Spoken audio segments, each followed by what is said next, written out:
Riley Cooper, I mean, like, that dude deserves a statue. I mean, like, number one on your speed dial. Hey, I'll tell you what, like, I mean, I didn't know until a couple days after the fact. I was like, wait a minute, is he the MVP or like was he on the all-tournament team? No doubt about it. And then Ty Floyd, when I struck out 17, and like stole it from him. But I was like, when has a pitcher like been a part of like 5 of the 6 wins in Omaha? I mean, what a performance!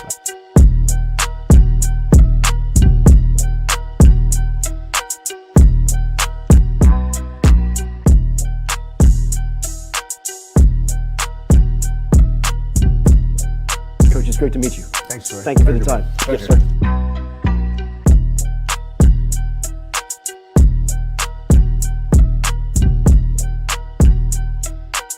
Starting a little late, boys, at the spring game, obviously, as you can see. A couple of booze cruises here to do. Let's fit. Cruise. Grand salami to the boys. Finally back on track. And I got another one coming. Don't you think I don't?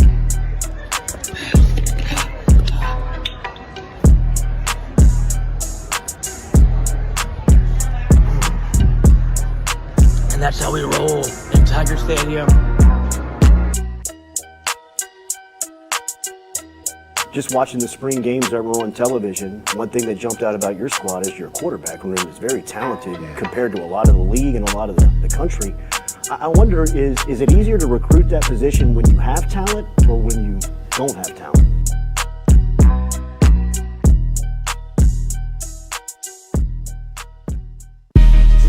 Coach Kelly, we're official.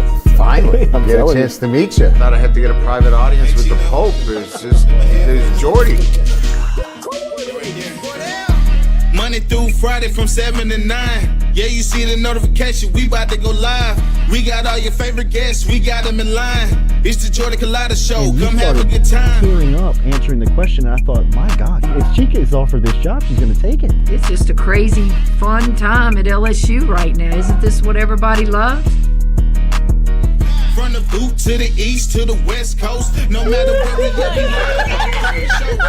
open up the phone lines, come and join the show. Make sure you tell your friends about Jordy Culotta Show, yeah. Let's go! Let's go! All right. Big day. Big day. Nice start. It's the Jordy Culotta Show, come have a good time. Coach, it's great to meet you. Thanks, sir. Thank you for the time.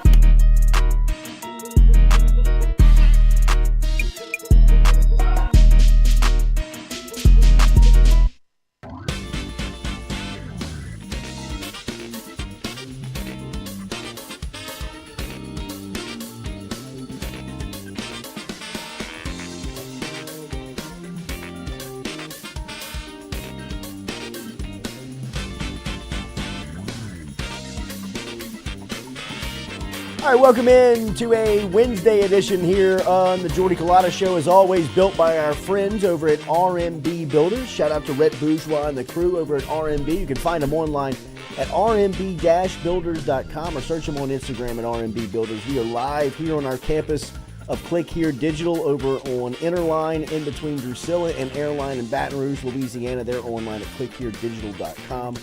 We have got a cool show for you today. Jacques is going to be in studio just like he is every Wednesday. Our friend from WAFB Channel 9 Sports, Jacques Doucet will be in here at 8 a.m. We'll talk a little bit about LSU Florida State, react to yesterday's Brian Kelly's press conference, and look ahead to this weekend with Grambling come to town, as well as some other storylines around the sports scene here in South Louisiana with the Saints and the NFL getting going this weekend.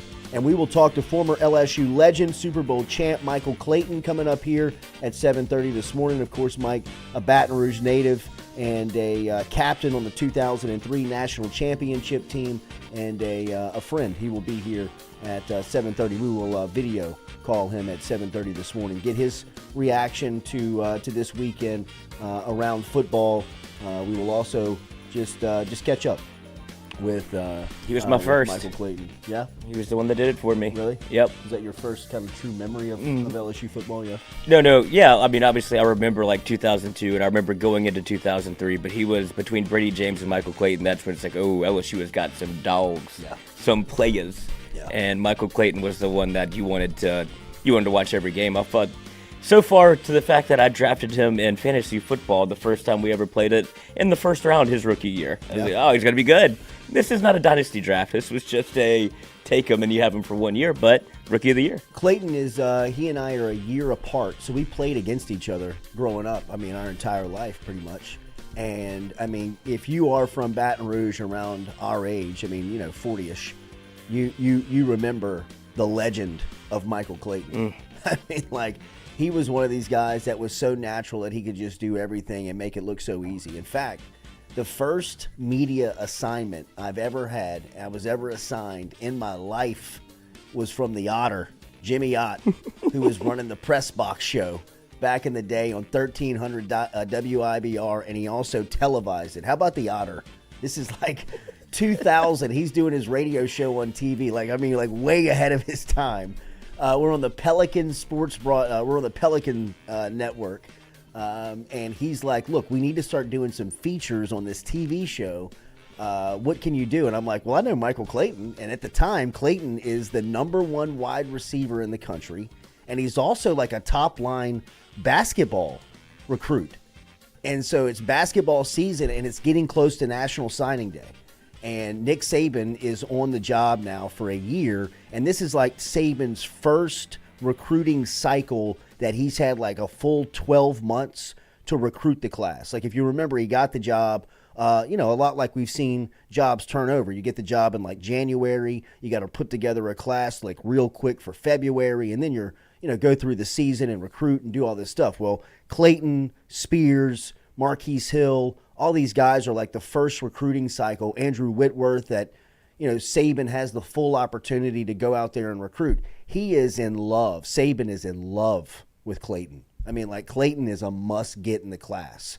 I mean, as far as it goes. And Clayton's kind of the one that's pushing it down to signing day.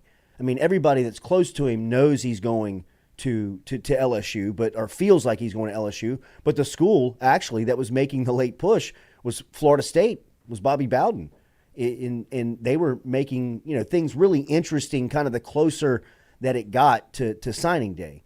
But I remember Ott sent me out on assignment, and we went over to Christian Life, Old Christian Life, which is now closed, and Clayton was playing a basketball game, and off of the opening tip, like the opening tip, and I've got me, and at the time, like I'm like thinking like I'm using this job as like kind of like a status. I'm like bringing my boys, like making one of them a camera guy, one of them run the wires. We can meet Michael Clayton. I'll introduce y'all, and like we're all recruiting. You're in the middle of it, man. Like this is when you're at like the height of your fan. We're like this is you're a fan, you're fanning. Yeah, like absolutely. I mean, for as much as I knew. Michael Clayton at the time, I mean, it was like still like he was the dude. Like everybody was there to see him. And we did like this 3.5 minute, 4 minute media video type model on Michael Clayton, and we played it on the Pelican, on the Pelican, and Ott was just like, "What am I looking at? This like, is not what I wanted." I mean, what is this? How good are you? I mean, like, watch him dunk it, boom, like yeah. I mean, boom goes the dynamite. I mean, it's just like just dropping like all types of like who was my guy, man? Who am I forgetting? Bourbon? No, not Bourbon. Who would cooler than the other side of the pillow? Oh, Stu Scott. Stu Scott. Yeah. I mean, like all over the place. Calling him Mike. Yeah, right. My guy, Mike. That's my guy. Watch Mike. All right, so welcome into the show. We appreciate you being here, starting your day with us. Make sure to hit that like button, share button, comment button. As we said, we're live here on the Click Here Digital Studios campus. We will talk to Michael Clayton coming up here at 7:30 this morning. We'll talk to Jacques at 8 a.m. We'll hear from Brian Kelly yesterday. Brian Kelly was meeting with the media. I was inside of the press luncheon yesterday, and I got to be honest, I thought that Coach Kelly, he was all over the place. Mm-hmm. I mean, there was a lot of explanations and a lot of things that were said that you could kind of see the room kind of like. It felt like it was spinning. Yeah, kind of like looking around, kind of like looking at each other. But let's just go through the bites and we can react to them, and you can kind of hear them for yourself. I don't know if you've had a chance to hear the press conference in its entirety. We've broken it down into some sound bites where you can check it out and listen. Obviously, remember every day our phone line is brought to you by Southern Regional Medical Center, formerly Metropolitan Health Group. Still real doctors, real solutions over at Southern Regional Medical Center. Get in touch with Ramazan, BJ, and of course Charlie Harvey and the crew over there at Southern Regional Medical Center, which sponsors our phone line every day here on the Jordy Culotta Show. All right, let's get to it. Brian Kelly's press conference yesterday, talking a little bit and opening up about the travel squad here. Stewie, you ready over there? All right, let's just roll them down here. We're going to run one here. This is yesterday. Brian Kelly at his weekly press conference, looking ahead to Grambling. We had a lot of young players involved, and this is not to set up the mea culpa. That was a disappointing performance. Nobody's happy with it. Nobody from LSU fan base should be happy with that performance. I'm certainly not. We're disappointed. But we had 11 true freshmen on that trip. 5 first-time starters, 4 on defense, and we had 14 transfers. So 50% of that roster was going through it for the first time. And I think my comments, I want to kind of elaborate. I said, this is not the team I thought it was. It has nothing to do with their physical ability. I knew who they were physically.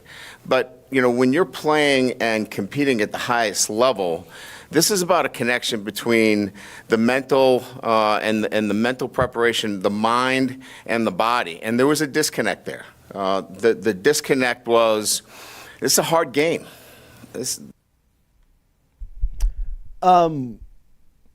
So obviously when he opens up his statement here, and look, we're not going to play legal and break down every word and every if, and but that's being said, right? But when you were in the room, I got the obvious, feeling. Look, I work around public relations. I work around marketing. I work around brand management. That's some of the things that in my role I have to understand. I have to look out for, to look at what's effective ways of doing that. And I know in brand management and trying to run your public relations, things that you want to make sure and do is you want to get out in front of stuff. You don't want to be attacked. You want to let stuff kind of come onto you. You want to make sure and step out in front of it. And if you remember yesterday morning, we asked Wilson Alexander kind of like, what was your takeaway of what Brian Kelly meant after the game when he said, we're not who I thought we were, right? Because my interpretation was he was kind of saying like, I thought we were a lot better than what I saw tonight. Like I thought like physically, like we would be able to come out here and compete. And when I'm saying we, I'm speaking from Brian Kelly's point of view. Right, like in the moment as he's speaking there. But that's how I interpreted it. I thought that he was kind of referencing that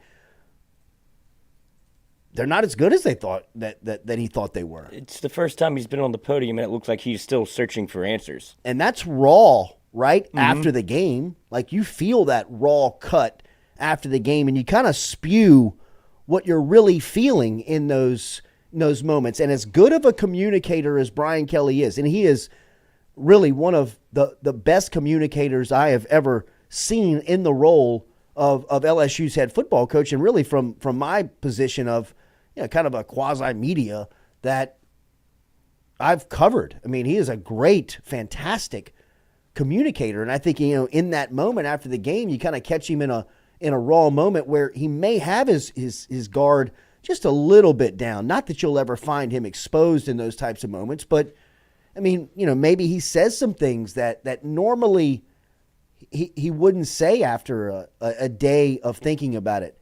After a day of thinking about it, he knows he's got to get out in front of it and say it first. Because as Wilson said yesterday morning, he was going to follow up with him and ask him to really kind of describe what he's talking about. I talked to multiple media members that were going to yesterday's press conference that were going to, really kind of follow and look up on that narrative as well of, what do you mean? What was that saying? Him getting out in front of that, he knew he probably after the game should have said something that he probably shouldn't have in his role. So he had to come out and really, really clarify what he's saying. Do I believe every word he's saying? No. I think after the game he was probably saying that they're not as good as he thought they were. To come out and on Monday and give the explanation of, it's a disconnect between the mind, the body, the thinking, the competitive edge. Sure, I think that all goes into it. But even if they're on in those departments, the physical output you saw on Sunday that's not going to win it. Right? And that's, something that we were referencing a little bit yesterday. Like I've talked it and I got more feedback. It's crazy. It's crazy how this job really works. Some things that you say and you just kind of, sometimes you just blow past and you don't think there's maybe a bigger deal than it is. People catch on to it and they want to talk about it. And I can't tell you how many people I have seen in the last 24 hours that have asked me about LSU not playing music in the locker room before the game. And that was something that was just told to me by people that are in the locker room before the game. And to clarify, because I before I step in it, took off. You know what I mean? Like step in it. I wanted to follow up and be like, yo, before I say anything else, is this a team rule or anything? And it's not. There's nothing that's written down in the bylaws of LSU football that says you can't play music in the locker room, which is more discouraging. But it's gotten to a point where it's not there. We need to go back to suicide mission. Mm-hmm. And I'll never forget this. I was walking out of the tunnel. My first game that I worked at the LSU Sports Radio Network doing a pregame show that Chris Blair in his first call was my first day on the job as well, because Chris was the one that really kind of pushed us to do the job. It was Derek Panamsky and I. And the first day we did that job, we had real access to the program on game day. You were able to go down into the locker room and pregame and get the vibe and kind of be around it. And it was, for somebody that's growing up that wants to cover it, be a part of it. I mean, it was kind of one of those moments where you're like, damn, we made it. Mm-hmm. We're here. We're at Lambeau Field in Green Bay, Wisconsin, in the locker room with Jamal Adams, Leonard Fournette. I mean, Malachi Dupre. I mean, these guys are getting ready, and you could tell to go to war. And You're arm's length away. right. I mean, we're here. We're sitting in it and not out of place. Nobody's looking at you like, what are you doing here? I mean, you see people in raw moments, and that locker room, that pregame environment, man, if you're a competitor, that is a special, special place. Mind of a maniac. I mean, that is a spot that where you build that stuff. The layers of the culture is so evident in that time. And there is I have it on video on my phone right now. I could find it. If I had 5 minutes, I guarantee you I could find it. And as they break the locker room, I'm not running video in the locker room during the pregame speech. And it's Jamal Adams in the middle of them, just, strapped up, helmet on, looking these dudes in the eye, straight up barking at them. And they got music bumping in this locker room that they have brought themselves. They have brought the speakers themselves. The speakers rode up on the 18-wheeler from Baton Rouge. And as they come out of the locker room, the entire team, I'm telling you, I got chills right now, it starts into a rap. And as they are walking down the tunnel into Lambeau Field, they are straight like the whole team in unison, in sync, is on lyric with this rap that they're singing. If I brought it up, I'm sure we would all recognize it. But I mean, as they are walking to the field, they are just building this mentality of, it's time to go to war, man. I mean, it's they're locked arms. They're looking at me it's just one of these moments that if you see in competition, you're like, man, how lucky are we to get to witness this? It would be as if you're standing next to, the Michael Jordan Bulls and, them yelling out, what time is it? Game time. Whoop. You know what I mean? Like, you just see something that not a lot of people get to see. I came to the club with the 9 on me. And they are like getting and switching into the mode of game time. And look, by no means am I saying because it doesn't exist now that you can't flip that switch. But I've just seen it work, right? Well, I know they went out that day and got beat, but that was the mentality of the program during that time where you had a bunch of these kind of war dogs, right? I mean, like you looked for this certain mentality. And even Brian Kelly yesterday referenced it at one point where he said maybe their mind was too relaxed, like it was too taken away from competition. We can hear more from Kelly. Let's go down. This is Kelly 2 here, Stewie, talking about the competitive advantage the competitive edge that we're talking about. The game of football requires a competitive edge that we lacked, in particular the second half. As you know, we got outscored 31-7. So understanding and recognizing, how our team was thinking and what they thought about themselves and their beliefs and all of those things come into question when you talk about the performance. Because it's not just about talent. It's the ability to put talent and certainly the right way of thinking and what they believe.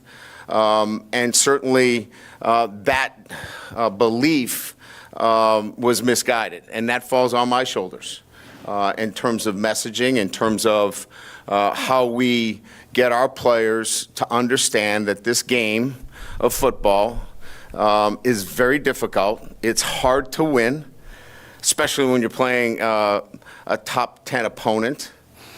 You have to play with a competitive edge, which is a combination of a sense of urgency and emotional control. Those two coming together. Then finally, you've got to play with an attention to detail and focus. And all of those things, you can pick out situations throughout the game where those didn't come together. So it's my job to make sure that occurs and that we get that taken care of so we can put the right LSU football team on the field. And that didn't happen. That falls on my shoulders. It's my job to get that corrected, and we will moving forward. We have more from Kelly talking about the sense of urgency and where was it from LSU here, especially late in the game. Well, first of all, we're not in the middle of the season. It's game 1, right? And 2, it's a recognition of what a competitive edge is. And so some guys played with it and others didn't, but it's not good enough if we don't all have that same competitive edge. And as I mentioned, it's playing with a sense of urgency. It's when your offense comes out from the sideline and jogs out, to start the next possession and the clock's running down and there's 6-7 seconds. That's not a sense of urgency. It's on defense when the backside corner is jogging across the field in run support instead of sprinting across the field like his life depended upon it.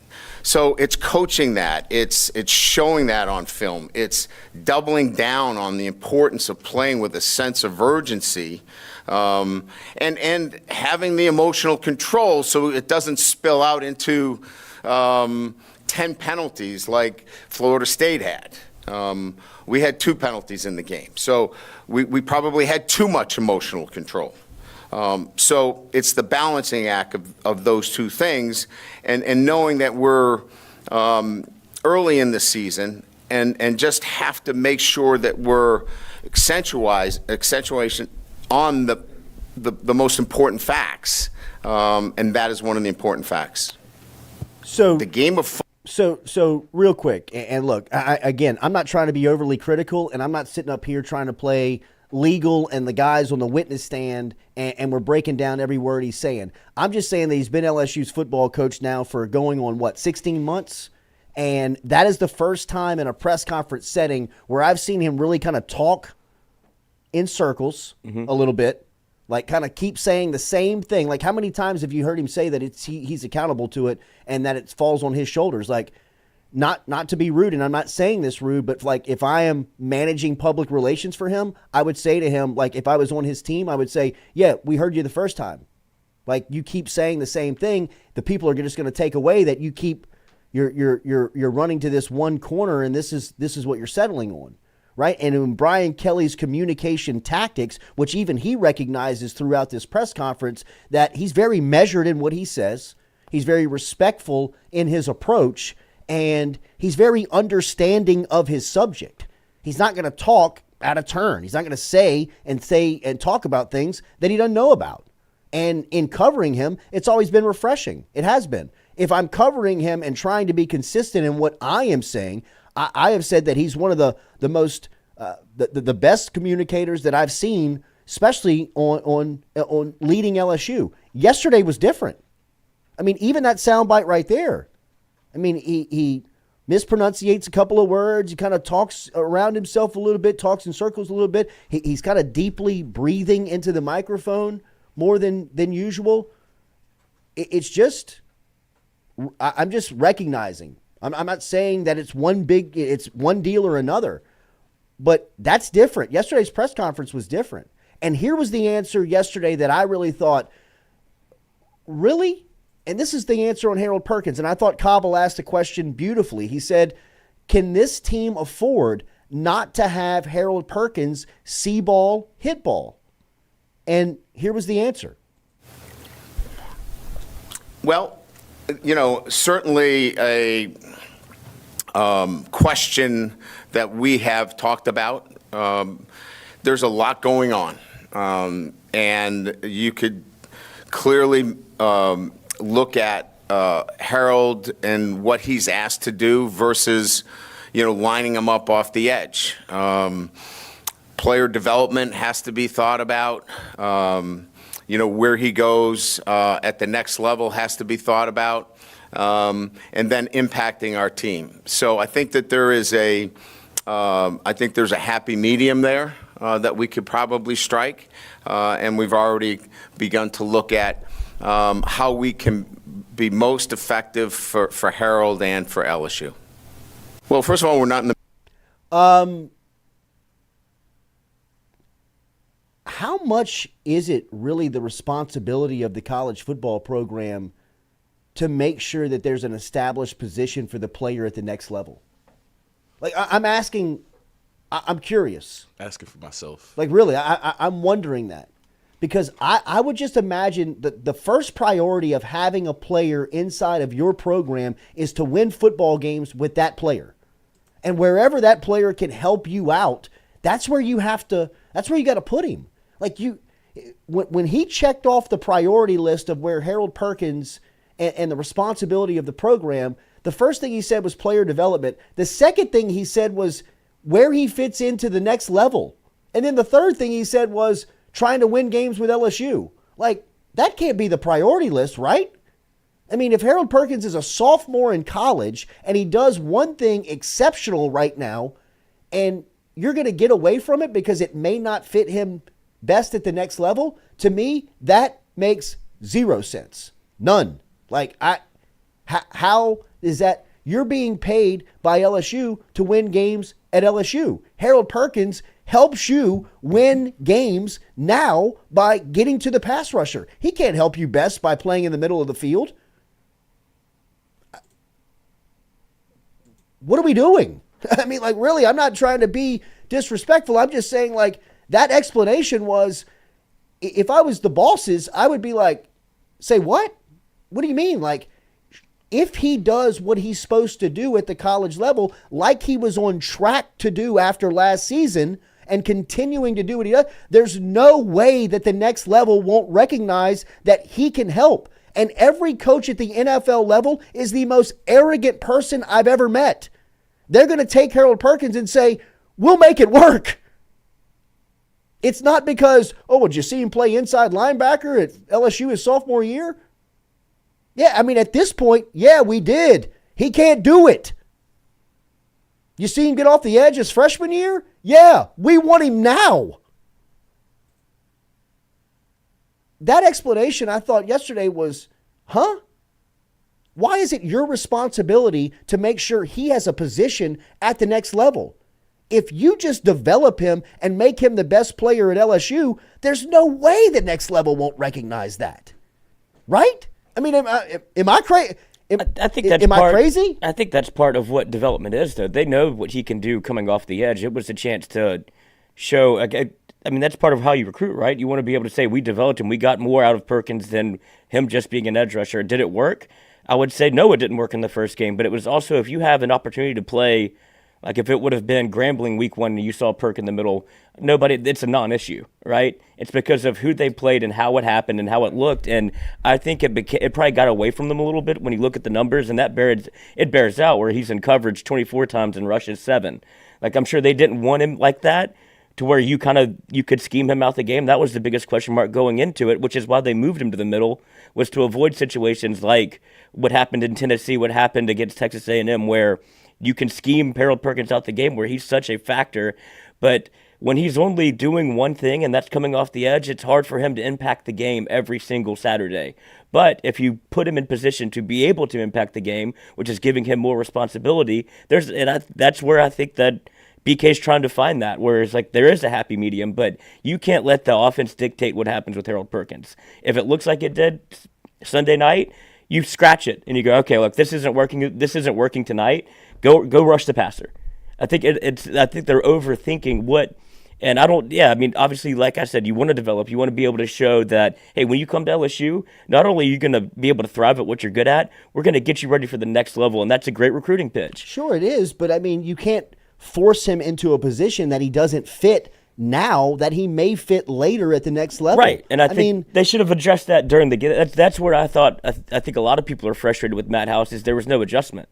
You saw it in the first half where Perkins wasn't really making a difference in the game, and you were getting diced up on the outside. Like, well, if you don't have the corners like you felt like you knew you had when you have Isaiah Alexander and you have Deuce Chestnut and you don't have Denver Harris playing, whenever those things are not bearing out, what's the next best thing you can do is go get pressure on the quarterback. That's what I'm saying. Yeah. Like, why I think that's what people are frustrated with. It's not that you gave Perkins the opportunity to play in the middle. That's fine. You talked about it all year. It wasn't a surprise. It was the fact that it didn't work and you didn't change anything. All right, Michael Clayton, one of the all-time greats in LSU history, walked away LSU as a team captain on a national championship squad. He was the leader in career touchdowns at LSU. He caught over 180 passes, 21 touchdowns. He ended his career with 21 touchdown receptions, a record that stood until Dwayne Bowe busted that record a couple of years later. He went on to be a first-round pick with the Tampa Bay Bucks, NFC's Rookie of the Year, a Super Bowl champ, now living over in Florida, a Baton Rouge native, a great friend. We sent him the original Michael Clayton jersey from, I believe, his rookie year, which is a great team. As we started some conversation with him this morning, but now having him on the show, it's great to catch up with former legend, LSU legend, Michael Clayton here on the show this morning. Mike, good morning. How are you? Jordy, great morning, man. Glad to be with you guys today. Absolutely. First, before we start catching up, give me your thoughts on Saturday night. A lot of people down here in Baton Rouge looking to forget on Sunday what happened to the Tigers and looking forward to Grambling coming in. What was your takeaway?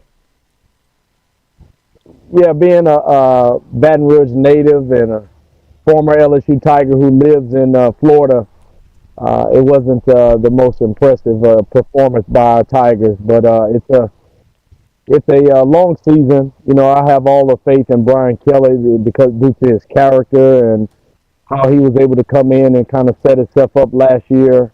I've heard a lot of great stories about the players responding to him. So I have full confidence that he'll be able to turn it around. When you walk in the shoes of former LSU coaches who have won national titles, that's going to be his biggest challenge. We all know that the LSU fans are not forgiving when you lose a game, especially when you lost to Florida State last year in the fashion that you lost. You kind of gave that game away. So it was on a big stage. Everybody was watching. The only game on television. A lot of pressure, and I just feel like we didn't have enough players that showed up in a manner of what we're used to, in big moments. So Coach Kelly said he didn't know how his guys were going to prepare. He now knows who his team is, and they got a lot of work to do if they expect to have success in the SEC. Mike, what do you see from this receiving corps when you watch him, led by Malik Neighbors and a couple of guys there that look like future pros, and Brian Thomas and possibly Kyron Lacey and guys like Aaron Anderson? When you see this group, what do you see? When I compare it to receivers from the past, the guys, great wide receivers who came after me, and the Josh Reeds before me, I would say that there is a difference when I look at the talent in terms of the drop balls. I saw too many drop balls out there. Obviously, those guys are playmakers and can make big plays. But when we talk about consistently and being Johnny on the spot and making those big catches and big plays in the tough moments, I haven't quite seen that out of this group yet. Malik Neighbors has been a guy who's popped off the screen a lot at times, but then he falls short at times as well. So when you have great players, they are consistent, and I haven't quite seen that yet. And hopefully those guys can get it together because they are highly talented and can make big plays. And they walk in the shoes of great former wide receivers who made those plays. So they got a lot of examples from the past history of LSU wide receivers. It's no reason why those guys can't get it together, but I just haven't seen that high quality wide receivers like the Jarvis Landrys, the Odell Beckhams, and guys who played in the past. Those guys were pretty consistent in my book and made all of the plays. When you turn on the screen, they were always making plays. Mike, when did you guys know in 01 that you guys had a chance? I remember being in Knoxville that night after the September 11th games were delayed. I believe it was the night you caught your first touchdown pass as a Tiger on a bomb from Rohan. But when did you guys know that you had a chance to be a team that could change the program's direction like you all did at LSU? It was the off season of 2001. I'm a young buck, and Tommy Moffitt has us run 42-110. Lord, no practice. What is this, in June?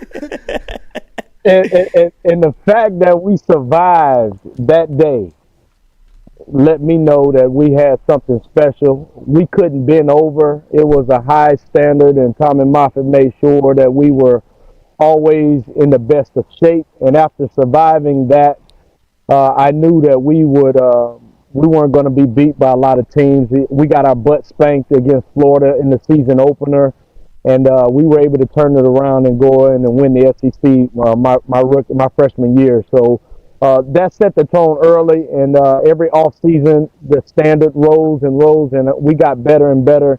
And then eventually in 03, we had one of the best off seasons again. Just a memorable team collaborative effort of hard work and a fourth quarter program and things of that nature. And we came out of that off season saying that, man, something feels special. And it was pretty special. We went on to win a national championship. Mike, it was always really kind of about the mentality of the program back then. Obviously, you guys were loaded with physical talent. You guys were playing at a high level, but it was more about the competitive edge, the way that you guys competed during that time. How was that cultivated? Because right now there's a lot of people asking, what happened to that dog mentality of LSU where, they didn't look to beat you, they looked to slaughter you. And it really kind of started around the Clayton, Spears, Marquise Hill, Andrew Whitworth days of LSU football. Where did that come from? I can't hear you. I think we're losing Mike. Maybe hopefully we can get him back as he's over in Florida. He's frozen now. Yeah, I got you. Can you got me? He's freezing up. Maybe let's see if we can't reconnect with him. Man, that was going into a good spot with Michael Clayton, former All-American, who was checking in with us down in Florida. Let's see if we can get him back one more time here, Stewie. Mike, you got me now? Yeah. I got to ask you again. So it was always kind of about the mentality that you guys, obviously you guys were physically as good as anybody in the country, but mentally you always felt like you had an edge. Right now there's people questioning what happened to that mentality around LSU football. It kind of looked like they got shoved around the other night. Where was that mentality built? Because it felt like it really started with Clayton, Spears, Hill, Whitworth, and that crew that came in and really kind of changed the direction of it. Yeah, I think it was more strategic for us. You know, when I came in, I know particularly speaking about me, I didn't try to be a leader of the whole team my freshman year. I wanted to be a leader of my freshman class. And we had some outstanding players in the class of 2001. So that it made it very easy to be a leader of those guys. And obviously me and Marcus, who grew up together and best friends and decided to go to LSU together, you know, and be a representation of the city of Baton Rouge. Those things were very easy. And then as we grew to sophomores, we quickly became leaders of the whole team as those players who were under the DiNardo era began to be weeded out, and we had 100% Coach Saban guys on the team. We knew that we were the leaders of his mindset. And so I made it upon myself to spend a lot of time with Coach Saban, a lot of time in his office with my feet on his desk, and it was very relaxing, and in the coaching meetings, and made sure that I was present when he asked me to be there. And I did my very best to just be an example on all phases of the football field, both offense, special teams, and defense when I had an opportunity. And I think that's the difference. You know, when we came in, yes, we were highly recruited guys, but that tag didn't stay. We didn't carry ourselves like 5-star recruits because of the publications and things of that nature. We wanted to play. Guys like Corey Webster, I had him to look up to, and he made my college transition very easy because I always looked up to Corey growing up, playing basketball against each other in AAU basketball. So he was one of the main reasons why I decided to felt comfortable going to LSU, because he rescinded his commitment from Southern Miss to go to LSU. So when you have guys in the program who have a championship mindset, it makes it easy to be mentally tough and both physically tough. So we all pushed each other. I probably haven't been around LSU as much as I would like to be to kind of share those past histories and moments that we shared that made us so good. And we need to do more of that. And, you know, they need to definitely have us around to kind of impart what we went through, to make sure that mindset sticks, that young kids know who they're playing for. You know, we got a bunch of former guys who brought LSU to the height of where it is now, and it was a group of guys who did that. And, you know, in 2001 class was very special, and we're going to celebrate 20 years this year, so excited to see all of my guys. Crazy, man. Michael Clayton, one of the faces. If you look at the golden age of LSU football, it really started back in 2000. Michael Clayton, one of the early faces who had so much as far as the construction to get LSU football where it is now. Early on as a captain on that 03 team and a true freshman on that 01 SEC title team that meant so much. We've been trying to tell the young bucks, Mike, about some history lessons. Devery Henderson's name came up the other day, and I don't know if these young kids know how fast and how athletic Devery was. You played alongside him. Obviously, he went on to win a Super Bowl with the New Orleans Saints. Let our listeners know just how fast Dev was back when he was in college. Well, Devery came in as a track guy. That's right. And so he was on another level and came in as a running back. And he didn't change into a receiver until his senior year. And that goes to show you how talented he was, playing in a tough conference of the SEC and making a position change, and had over 900 yards receiving in his senior year, being able to take the top off the defense. So he went on to have a long career for the Saints. If you can imagine playing 1 year as a wide receiver and then playing over 8 years in the NFL as a receiver. Had a lot of great moments with Drew Brees, and I was just always thankful. We were, you know, in the same division. I played with the Bucks, he playing with the Saints, and just always good to see him excel. There was no one faster on the football field. I think it was the Bluegrass Miracle. Devery had an outstanding game. and he was just on another level in terms of speed. But I was never that fast. I was a lot of times blocking for him when he would get in open field. But when you have playmakers like Devery Henderson, you know that you got a chance for a big play at any given moment of the football game. Mike, is the hardest you've ever been hit in your life by Jonathan Wade at Ole Miss? You were the best player on the field that day. I believe you had 12 catches, but after that play, you were never the same. I still got the scar to prove it, and yeah, I was leaking from the back of my ear after that. Yeah, I got knocked pretty silly, and from what I remember, it's always good not to remember those things, But I scored on that play, and yeah, I got kind of dazed, and I was faking it. I was acting like I was pointing in the sky, thanking the Father that I could see. But I got knocked pretty silly that game. And that was probably the only one, because you guys know that I was one of the most physical wide receivers to play the game. Ever. And so I didn't get I wasn't on the receiving end of a lot of those. I was mainly given the pain. So yeah, I remember that very, very clearly, man. And I got rocked pretty good. The best player on the field leading up to that hit, though. I mean, I believe you had 12 catches. 9 already. catches in the first half. He was ripping that Ole Miss team apart. But kids, do your homework. Check out the 2001 Auburn game, the start to it, an onside kick where Michael Clayton decapitates an Auburn defender to start that game.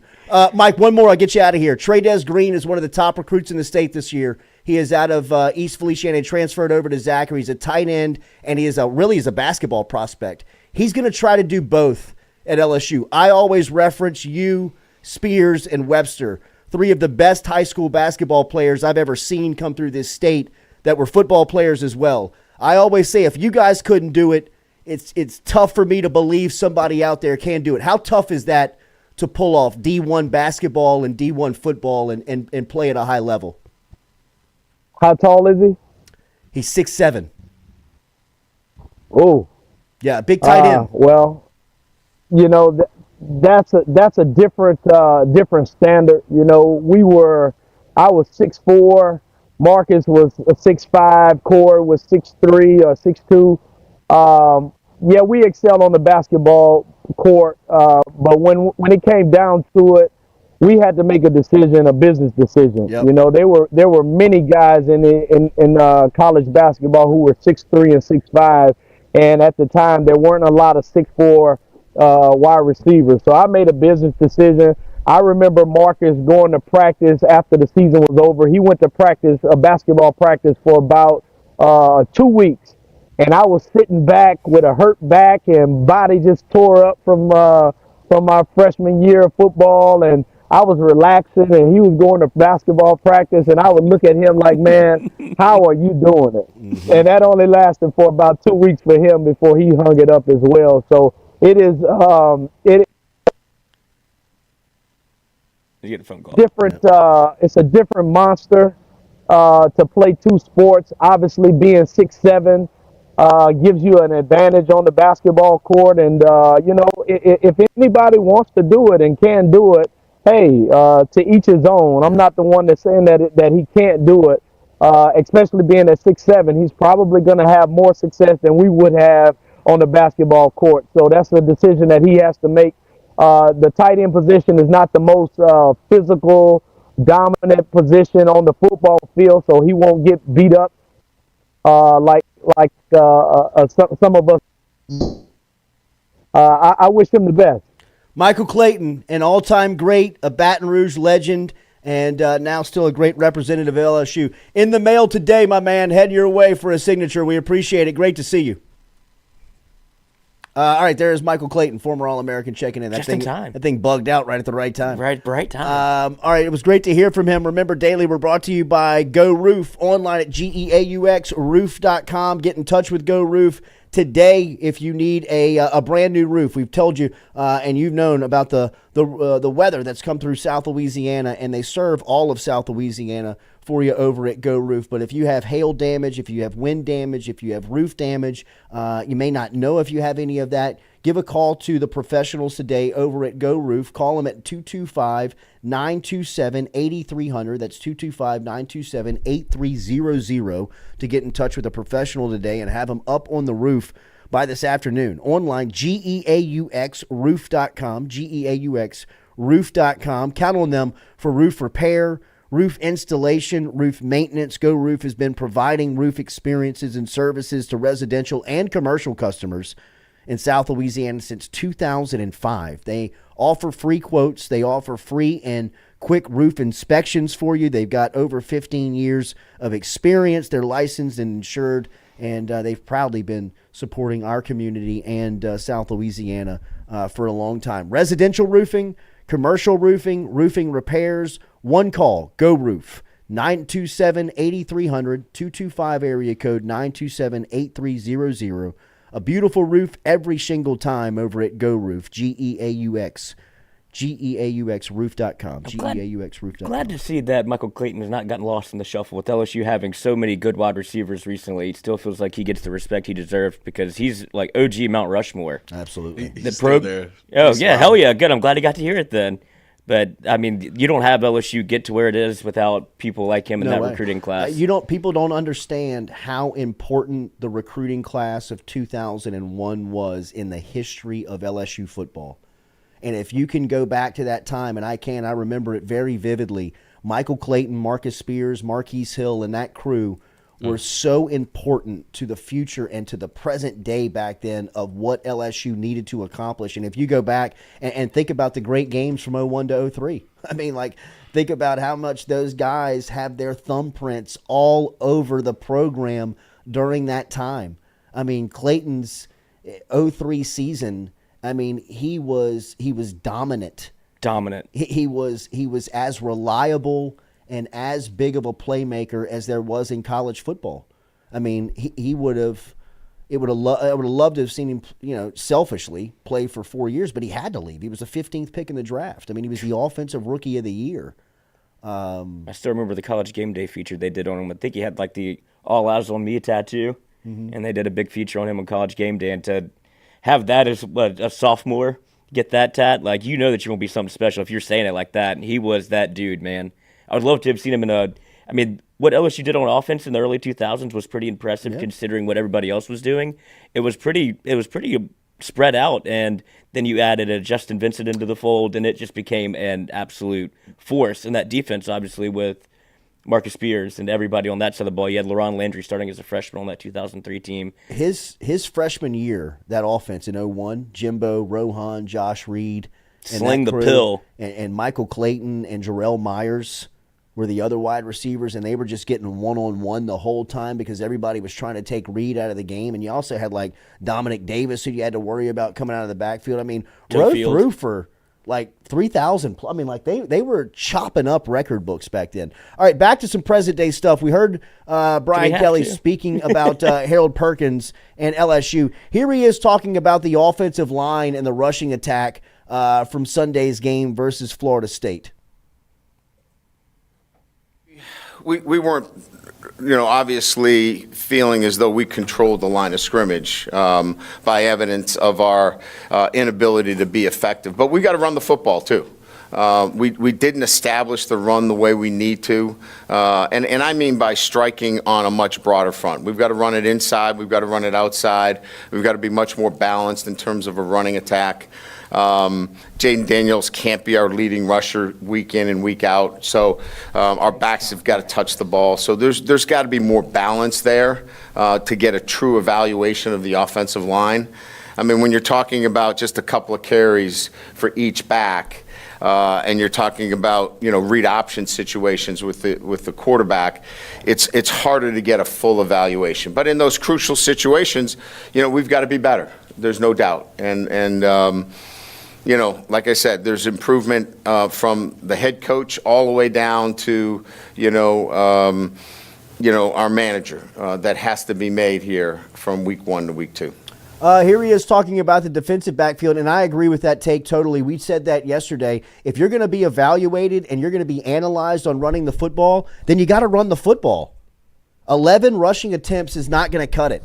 That is not establishing the run. That's not creating some sense of a threat to the defense that you can be a run. I can't give you, I don't think that he can give you a true evaluation on his running backs. I mean, between all of those guys, they divvied up 11 carries. How does that happen? And we said it throughout the entire summer and throughout the entire buildup of last week. Jaden Daniels cannot be your leading rusher week in, week out. It's a recipe for disaster. And now, even more, especially over than last season, the book is out. The film is out. People know what to expect. People won't be surprised. I mean, people are waiting on that little RPO waggle from Mason Taylor. There has to be some type of wrinkle, some sense of creativity. Florida State had 8 people waiting on it. Here's more from Kelly now he's talking about his defensive performance. Well, I think there's some technical things that we have to be better at, technique-wise. We're an inside leverage and supposed to be denying the slant, and we're letting a receiver inside us. We're supposed to be denying the post, and we're getting run by. Is that physical ability? Is that lack of technique? Maybe it's both. Look,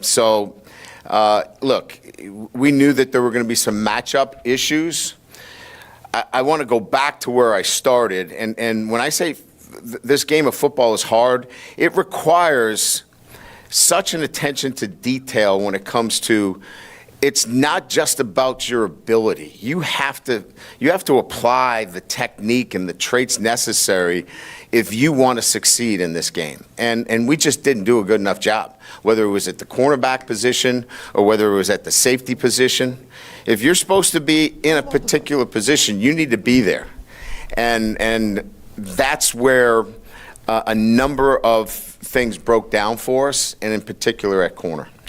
All right, JD just walked into the studio. We will have more with him coming up in the second hour. We'll get back to more to the bites and hear from him. I thought Jacques had a good question yesterday. We'll talk a little bit about that answer. We'll also preview the week ahead, what his trip was like to Orlando. My man did 11 hours on the road, 13 hours on the road on Labor Day.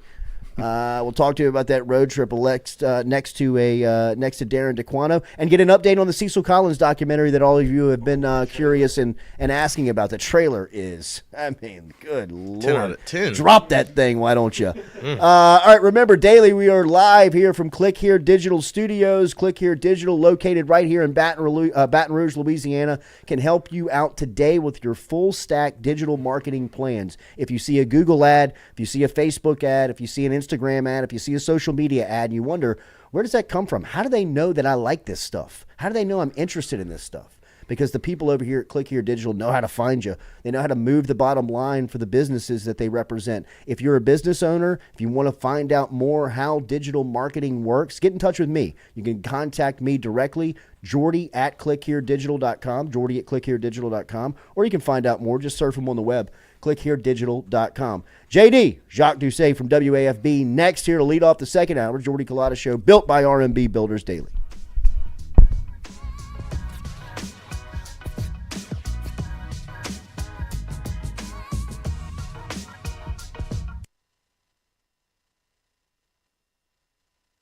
Staple in Baton Rouge to all sports fans was founded back in 1981 and has remained a family business for over 40 years. Today, they still have the great selection on the floor, but they're also a leader in custom apparel for businesses, sports teams, and other groups. Take it from us, everybody over here at FM Digital Media. They help us out with all of our apparel. Let them help you out today. Go ask for Cody over at Red Stick Sports. Check him out online at redsticksports.biz. The Jordy Culotta Show is brought to you by A-Bears Lawn Maintenance. Commercial or residential, A-Bears Lawn Maintenance is ready to work. A-Bears can tackle all your homeowners association requirements. Call Blake at 225-485-8022. A-Bears Lawn Maintenance. In a wreck, Gordon McKernan Injury Attorneys is ready to go to work for you. Come meet your team. I'm your intake specialist. I coordinate your case and connect you with your attorney and paralegal. That's us, your legal team. Thanks. And we'll fight to get you every dollar you deserve. I'm your settlements and disbursement manager, and I'm here to get you paid on time. I'm attorney Gordon McKernan. Put our team to work today. Just call us. Get it done. Hey Tiger fans, when you're traveling through Natchez, Mississippi, make sure to visit Tom and Wright Granning at Go Mart and On The Go Deli, where you can fill up your tank and your belly. GoMart has clean restrooms, community coffee, an awesome beer cave, and a great selection of anything you may need on your trip. Located at 4 Sergeant Prentice Drive as you're entering Natchez on the left. Also stop by Wardo's Po' Boys at 309 North Broadway on the beautiful Natchez Bluff, where the Po' Boys are so good you'll swear you're in Cajun country. At Ochsner, we know healing is a team sport. That's why we've partnered with world-renowned orthopedic surgeon Dr. James Andrews to create the Ochsner Andrews Orthopedics and Sports Medicine Institute. Whether you're a professional athlete or a weekend warrior, our team of specialists are dedicated to getting you back in the game. So whatever your reasons are for reaching your personal best, we've only got one. You. Ochsner Andrews Institute. Long live you.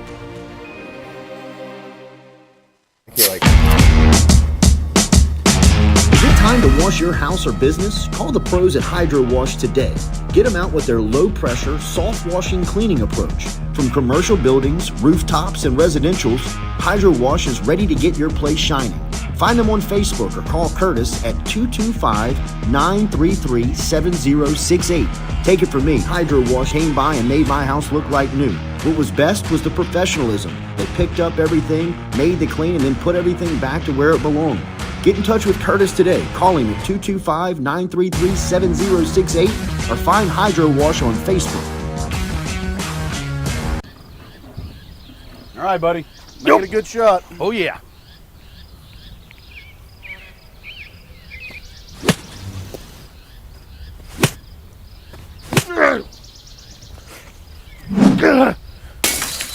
Sticking the roof in.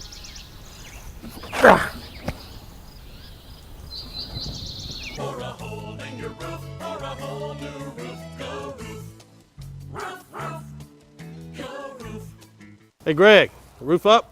Roof's up. Roof's up. Roof's up. Roof's up. Roof's up. Roof's up. Beautiful roof every single time. True. True. Phil's Oyster Bar, a staple of South Louisiana since 1945, located in Southdown Shopping Center and online at philsoysterbar.com. If you log online, you can learn about the private party schedule, the catering menu, and even order online. Daily lunch specials Monday through Friday. Learn about the history when Gus Piazza took it over in the early 70s, made it an absolute stop-in for everyone who came through Baton Rouge, and now Anthony, his son, carrying on the tradition. Phil's Oyster Bar, Southdown Shopping Center, and online, philsoysterbar.com.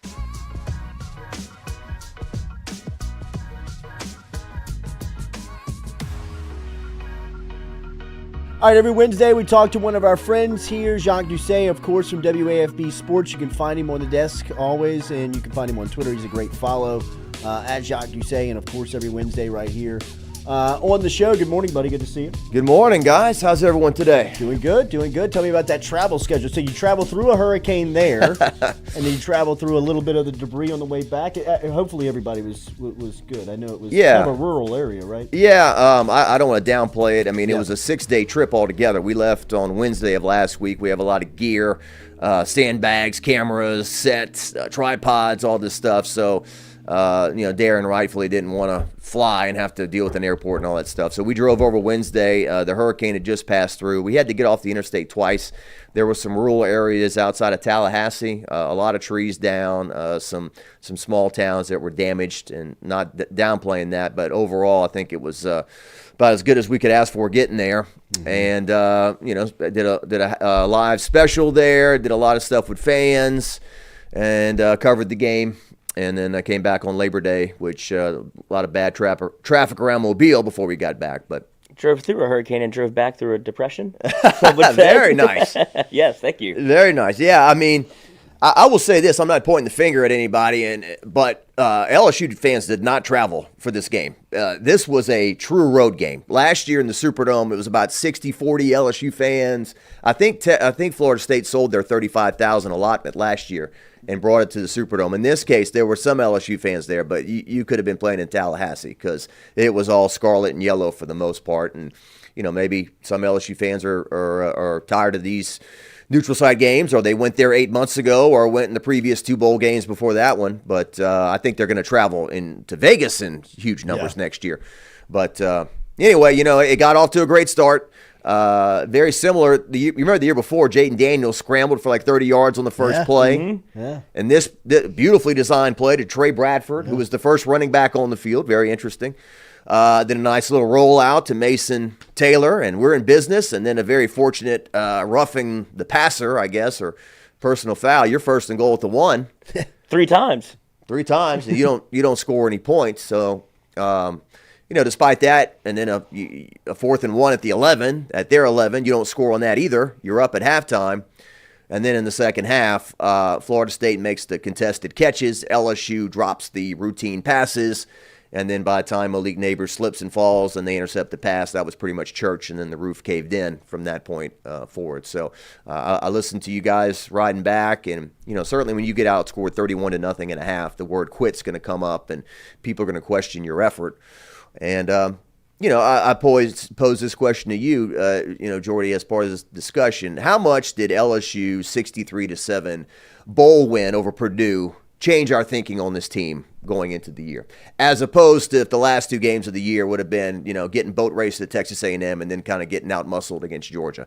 The team that LSU played in that final game, Purdue, was like the JV team that LSU brought to the Texas Bowl against Kansas State the year before. So it was a nice, big swig of mouthwash to end the year. We kind of connected it to the Alabama win and whatnot. But, and that number 5 ranking goes up to your name, and you see the women's basketball team win the national title, and you see the baseball team win the title, and maybe you just think, hey, it's going to happen with us too. And you roll up and you forget that Mississippi State, you were losing 13-0 last year. You forget that Auburn, you were losing 17-0 last year. You forget Ole Miss, you were losing 17-3, and all these victories were hard to come by. So I don't know. I don't know what exactly happened.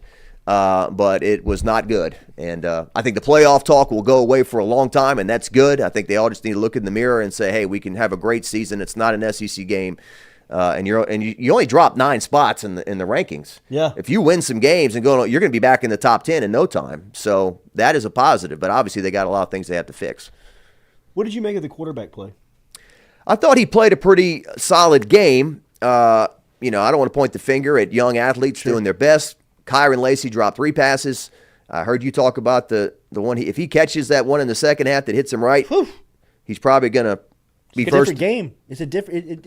It changes a little bit. Jaden after the game said the one to Brian Thomas at the end of the third quarter, I could have thrown it a bit better. At the same time, Brian's in his 3rd year as a big-time receiver. He got both hands on it. Probably should have caught it. The deep ball was not really there, again, after an offseason of talking about pushing the ball down the field. But are the receivers getting separation? I haven't looked at it. I don't know. Chris Hilton didn't play. I thought he would have played at some point, at least as a vertical guy, a track guy that can stretch the field. I heard you talk about that. Shelton Sampson, I didn't see him either. I think Jaden is most comfortable, it appears, throwing those deep comebackers on the sideline, those quick slants, and running the ball. That's what he appears to do well. Mason Taylor's a nice little weapon, easy throws. Yeah. But, when they fell behind, it didn't feel like they had what it took to rally offensively to come back. So I thought it was he threw for 346. I'm not going to take anything away. The last 75-yarder to Brian Thomas, you're down 45-17. So what does that really mean in the grand scheme of things? But I thought he played well enough to win. But, when you've got a backup like Nussmeier who's done what he's done, there will always be that discussion. How should they use Harold Perkins? Well, I mean, you look at a stat sheet. How many sacks did he have last year? 7.5? 8, yeah, 7.5. Tackles for loss, he had 17 or something? 11? I forgot.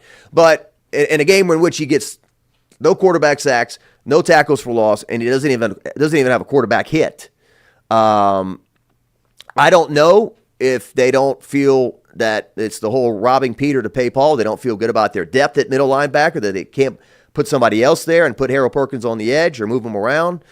I don't know if it's the adult trying to tell, you're not just going to rush the passer. You got to be a more complete player. I mean, his answer yesterday was, we have to think about the next level. We have to think about, what did he say? What position he fits at. What position he fits at and all that. His top 3 priorities on Perkins yesterday was 1, player development, which I agree with. 2 was making sure he had a place for the next level. And 3 was him winning games with LSU. And that doesn't make a lot of sense to me. To me, player development is getting him ready for the NFL. Like, right. And he's only a sophomore, so you got 2 years basically to develop him. But yeah, I think that was the number one discussion point. And people that know football much better than me, sure, I heard you talking about it. That was like their number one takeaway from the weekend. And just fans were saying, how did we neutralize our number one player? How did we self-inflict, that upon ourselves? So I would think that they'll have to make some adjustments with that going forward, I would hope. So I was kind of like, when these press conferences, when you go into them, I usually kind of like scan the room and check people's reaction to questions when they're asked, because there's a lot of LSU's brass in the room. Like, I mean, yesterday, like Kelly Zinn was in there. She's the chief operations officer. Obviously, Michael Bonnet and his team are in there who, which can make it hard to ask a question sometimes. Right. You hear them. It means a lot to the PR team, of what comes out. Cody Worsham was in there, who's a part of the, kind of CEO level of strategist at LSU. And you asked Kelly a question about a comment that came out last week from his radio show where there was, kind of a reference to how bad they were going to beat Florida State. And that kind of blew up over the weekend. I mean, like, it was everywhere. I mean, like, I saw it everywhere, all over X, all over social media. I mean, it was everywhere. I didn't talk about it before the game at all. I didn't mention it in my post-game story. I didn't mention it before the game. But as I was in Orlando talking to different LSU fans, I got a lot of this. Yeah, you see this? And I looked at it, and it was from the SEC network, so I assumed that it was credible. And he didn't say that. It's kind of what I was thinking to myself. I know Brian Kelly, I've been to his press conference. So when did he say that? So after the game, Florida State at the podium, they get asked about it. The coach gets asked about it. And so at this point, I kind of... It's a story. Yeah. I mean, for you to say, oh, no big deal. Well, yeah, it is a big deal. I mean, it is social media, and there's a lot of crap out there. I know that. But it did become something. And so I said, when did he say this? And so from several people he said at the coach's show, it was in jest. He was just playing to the crowd. And I can appreciate that. I've gone to speak at quarterback clubs and stuff and said things in the room that I would not want posted on social media. Nothing like horrible, but just playing to the room. Just having fun. Yeah. And so I just wanted him to clarify it. Just like what it was taken out of context, right, Coach? And to be fair, the reaction in the room, especially I thought from LSU people, was that they were like happy they had the opportunity to explain them. It was like, okay, here we go. Like, we didn't want to come out and make the statement because it makes us look like we're paying attention to it, but we'll sure as the hell answer the question to kind of give you the reference of where we were. So here it is. Real quick, Stewie. This is number 7. Roll the tape. Just so everybody has a reference here.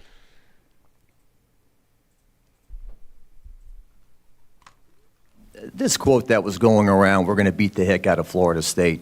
It's my understanding that you said that at your coach's show in jest, and it was taken out of context. I have no idea. I mean, look, I think you all know me. I'm pretty careful with what I say and how I said it. Never have I been cavalier or disrespectful to an opponent in my 33 years. So if somebody wants to prop up a comment like that and inflate it into something that it is not, that's what social media is about today. But I have nothing but the utmost respect for Coach Norvell. I know who the opponent was. It's just not in my background or nature to make those kinds of comments. I just wanted you to clarify because I saw it and I never heard you say it, and it didn't sound like something you would say. Yeah, it's just, like I said, the position of head coach or any leadership position, you're going to get things thrown out there that are absolutely untrue, and you have no way to combat them because you can sometimes just throw stuff out there and hope it sticks. He gave you quite the look.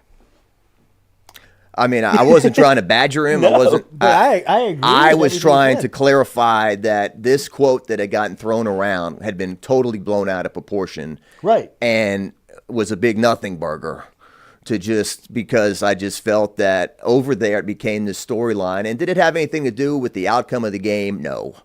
But It I was didn't. obviously bulletin board material. It wasn't brought up in the post game. So now we're in the second cycle of our post game press conference. And I heard somebody say, well, I wish you would have pushed him on it. Well, I'm not going to try to badger the coach on it. Okay, I'm done with it. I'm not going to, talk about it anymore. But, I thought it – was I surprised that he said I didn't say that? I was surprised. You gave him an Kinda opportunity. toss him a salt? Yeah, I that's thought what I say. You gave him an out. Here you go. Turn on this thing. I think really and truly, I may be wrong, but I looked directly at what would be, his boss, and I think they were kind of like, here's our chance. We have our Clean this platform. up. Yeah, here we go. This is going to be cool. He was taken in jest. Because everything he said, I agree with. I think he is respectful. Yes. I think he's very mindful of what he says. Which is why I didn't believe the quote when Exactly. I saw it. That's when I saw it too. I was like, "There's no way. There's no way." Yeah, and I heard the audio. It's fine. I don't have any problem with Yeah, it. the crowd goes wild. Right. No, He was it's clearly just- playing to the room, and I just don't know why he didn't take that opportunity that you essentially lobbed him up to say exactly that. Look, I'm caught in the moment. We're playing Man. Florida State. That's a whole pro LSU crowd. I said what I said. I think it's probably too. It's a little dumb. Yeah, it's fine. All right. So where do they go from here? Where do you think kind of see this? What does that one loss do to the middle of the program? As you said, they only dropped 9 spots. Well, I mean, no offense to our good friends from Grambling Sure. and the HBCU and all that, but you remember the team that Southern brought to Tiger Stadium last year that LSU, I think, was beating 37-0 after First quarter, right? First quarter. Yeah.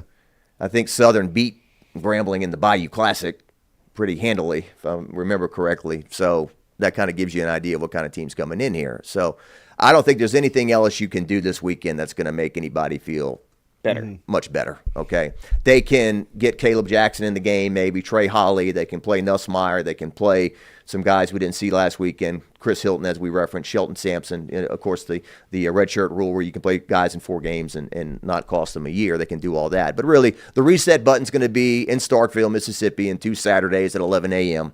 And you take it one at a time. And certainly in the past, we've seen the September schedule kind of loaded up with cupcakes. That is not the case here, in which you've got Arkansas at home. You've got a road trip to Ole Miss. And then in October, you go to Missouri. And Auburn comes here. So, I mean, and you're getting into it pretty quick here. So all those games are winnable. All those games are losable if they play like they did in the second half. So I think that one of the coach's biggest challenges in today's modern era, in which an idle mind is a devil's workshop, is when players get on social media and they start reading everything, and they go into chat rooms and they read what all the fans have to say after a game like this past one and get stuff in their head. And then can the glue of the team start to be torn away? I was thinking about this too, not to just go on a rant, but what were some of my favorite memories as an LSU fan growing up? Hodson the Fuller, 1988, 4-loss team. Bring Back the Magic, 1995, 4-loss team. 1997, beating Florida in Tiger Stadium, 3-loss team. Can keep going and going. Last year, beating Alabama, 4-loss team. So I understand we're in an era now where it's national championship standard at LSU, and this is what we strive for, and this and that. But let's not rob ourselves of joy and great moments and enjoying a season and the fall weather and all the things that come in just because LSU perhaps is not going to make the playoff this year. I think it's still important not to flush seasons and all that just because we, may not achieve what we want to achieve. Now, look, if they go on a winning streak and they're 7-1 going to Alabama, I think that's about the time the first college football playoff ranking comes out. And if they are in the hunt, then we can talk about it again. But for the moment, that stuff needs to go away, and they need to work on getting better and worry about winning every game in front of them. How big of an impact do you think Mason Smith has this weekend? I don't know if I'd play him, to be honest. Would you? I mean, I guess if he's ready to go and he's healthy, play him. But if he's still kind of gimpy, I don't need him to beat Grambling.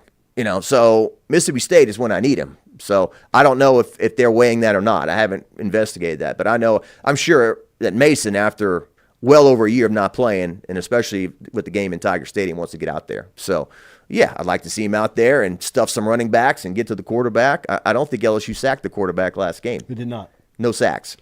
Braden Swinson got back there a couple times. He flashed, but they didn't. That one play that he threw up the duck, and Greg Brooks was there to pick it off and couldn't quite get it. Perkins fought for it. Yeah. It was him. That was Same team, coach. Same team, and that would have flipped the game too. I believe it was inside the 5 on Florida State, where LSU had just pinned them with the punt on the 1. That's right. They get the pressure, and then you have a chance to flip the field or get a turnover and kind of change the game back get your momentum back, and those are what loses games. It's just those plays that are snap decisions where if LSU comes down with it, you probably score a touchdown. You go for it on 4th down 3 times, you don't get it once. Those are the moments in the game you drop a ball on 3rd down. That's how you lose football games. Like, I know people are going to look at the score, and it feels like it was worse than it was, but there's so many moments where that game could have changed, and I think that's what LSU fans are kind of forgetting. They're looking at the end result of 41-27 and a trash touchdown at the end. It's like, oh, you were getting.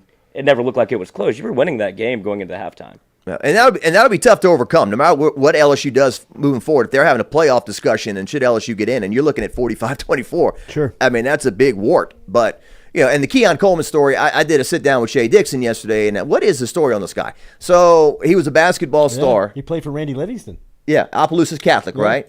And so football, he was going to go to Tulane maybe? And so he ends up at Michigan State. He doesn't really play in basketball. Then he's on the football team. Then he has a big year at Michigan State, and he's not interested in coming at LSU, and then he torches LSU. So, we all get emotional. How's that kid over there? He's from Opelousas. Devery Henderson, Opelousas. But I think in that recruiting class, LSU got Brett Besh. I talked to you about Deion Smith. Yeah. Right? I mean, I remember he caught a touchdown or 2 against Central Michigan, and it's like, man, this guy's going to be good. We stopped in Jackson, Mississippi, interviewed his coach on the way to the Mississippi State game in 2021, and he gone. Brett Besh, Jack Besh in that class as well. I wish Jack was still here. I don't care if he was catching 1 pass or 5 or whatever. I wish he was still on this team. And Brian Thomas and Chris Hilton. Malik, yes. Thank you. Yep. So you got all those guys, and you didn't get Keon. So Keon catches 9 balls for 122 and 3 touchdowns, and so that's a knife.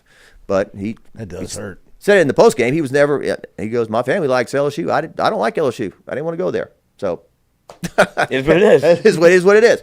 So anyway, I mean it was a tough game. I mean LSU's receivers, they're good, right? But who's the game breaker? Is Malik the game breaker? And who needs to play out there right now? I mean, look, Kyron made a nice catch on the sideline, went for 33 yards, nice play. There were some drops that were tough in there, and he had a couple at Texas A&M last year, and I hope he starts catching the ball and has a huge season. But this is big-time college football, and you got to eventually play the guys who are going to win the game. Saints get going this week with NFL action. How's that change you guys' coverage, or I guess your guys' team on how you? Kevin Baptiste, for the most part, covers Saints for us, along with the Southern beat and high school football on Friday. It's an old school noon kickoff in the Dome. Yeah, I think they've got a lot of noon kickoffs this year. They do. I think they only had 3 games on prime time, and one of them's like a Thursday night. Is Amazon carrying? Where do I watch these Thursday night games? You can find out Thursday. Yeah, right. That's when you'll start searching. Just go to walk-ons, right, or wherever. But it's exciting. The Titans, I was listening to Mike Detillier on the way back. Apparently their front seven's pretty good. Their secondary's kind of weak. So all we saw of Derek Carr was that one drive, and it looked really good in that first preseason game. So hopefully he picks up where he left off. And I think the over-under for the Saints is 9.5 wins. And the schedule, I think, sets up for them to win the division and have a big year. So, but Alvin Kamara won't play, right? He'll be out the first 3 games. Yeah, first 3 games. All that. So you got an aging defense, but a good defense. So let's go. Over under 9.5.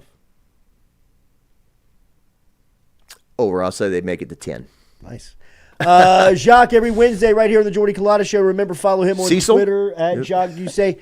Catch me up on Cecil. That trailer is amazing. So what now? The Cecil Collins documentary, Cecil versus the Diesel, will air October the 15th on WAFB, 10 p.m. That's a Sunday night. Our 10 p.m. show is 1 hour.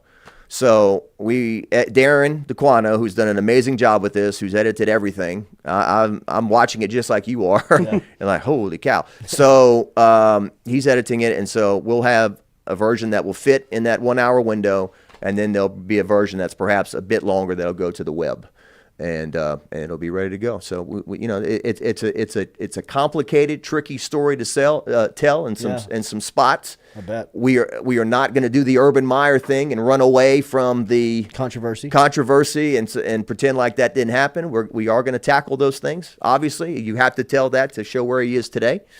But we're excited about you guys seeing it, and I'm excited about watching it because Darren's done an amazing job shooting it, editing it, finding all the elements to bring us back to 1997. Did you say the runtime on it's 90 minutes? Oh, no. It's not going to be a 2 hour, and I don't think it's going to be a 90-minute. Will it be closer to an hour, 45 minutes, maybe? Darren's probably mad at me for even talking about it, but I think that's probably going to be where it's going to fall. Right. But we want to do something that moves. We don't ever want you looking away or looking at your phone or whatever. And I watched a good chunk of it the other day, and my eyes didn't leave the screen. I mean, the people that we interviewed, the way it's edited, the way it flows, the old practice footage you'll see, the old sound bites you'll see, all the stuff from the archives. And that's why, I mean, we've been called a lot of times over the years, and I'm not patting myself on the back. This is the WAFB archives system. We have sent tons of video to ESPN, which they've purchased, to do that Dale Brown Shaq documentary, to do that Skip Burtman documentary, to do all the documentaries they've done. I mean, not all of them, but a lot of them to do with LSU. There's a lot of WAP footage in there because our archive system's really good. And so at one point when COVID hit and when people were watching, the Michael Jordan doc and some other things, I'm like, why can't we do our own? Let's do our own documentary. And so that was the gist of it. When Booger McFarland, in a kind of throwaway question to him, said Cecil Collins is the best running back I've ever seen, then that just kind of triggered it. And we've got all the footage. And so we did our own documentary. We're doing our own documentary. So we hope people enjoy it. We're not ESPN, but we hope to show you at the end of the day the local guys can do some pretty good stuff too. We have worked alongside Darren DeQuano on a couple of projects, and by far he is one of the best storytellers through video medium I've ever seen. I mean, the two projects that I've worked with him on, you've never needed a narrator. Like the video tells the story. That's very hard to do. Yes. That is very, very difficult to do. There's no audio. There's nobody telling you the story. He just rolls the video out there, and people talking tells the exact story of how you take it in. I mean, that is something that we take for granted as a viewer in watching somebody go through the process. Like I've watched DeQuano go through, like Jacques watching him go through thousands of times, hundreds of thousands of times working alongside him. He is elite. He is the best. He's the best, man. I can't wait to see his work. Yeah, that used to be the case, right? You'd have a narrator. Yeah, right. Like Cecil Collins, 1997. Cecil Collins ran for 234 yards against Auburn. No, but now you just let the people tell the story and move you through the timeline. Right. And the use of words up on the screen occasionally to give you time and place and everything. That's how it's being done very, today. Very hard to do. I mean, very difficult to do. He makes it look easy, but in seeing some of the back end of it it's a grueling process. It's on YouTube now if you want to watch it. Our WFB YouTube page if you've missed the Cecil Collins trailer. We'll share that on our YouTube page today. Okay. We'll have it all over our social media as well. We love Jacques being every Wednesday. It's great conversation, great insight. Good to see you, buddy. We'll see you next week. Thanks for having me. All right, man. There he is, Jacques. You say make sure and follow him on Twitter and check him out on the WAFB desk. He's a part of 9 Sports. Our great friends over there. Remember, daily we're brought to you by Hughes Mechanical. Hughes Mechanical AC. You can find Hughes Mechanical online at hughesmechanical.net. They can help you with your residential or commercial AC services, AC contract. Remember, they're a true Daikin dealer over there. Let them call you, or you can call them, 225-658-2147. 225-658-2147 is the phone number. Get in touch with Hughes Mechanical today at hughesmechanical.net. Jennifer McNabb put a super chat in. Is Brian Kelly aware that 3 of the top 15 draft picks this year were edge rushers? Hello. If you're thinking about making the next level, why would you ever change the position that Perkins is playing? Jennifer will answer that question next here when we come back on the Jordy Culotta Show, live here on this Wednesday from our Click Here Digital Studios and built by R&B Builders.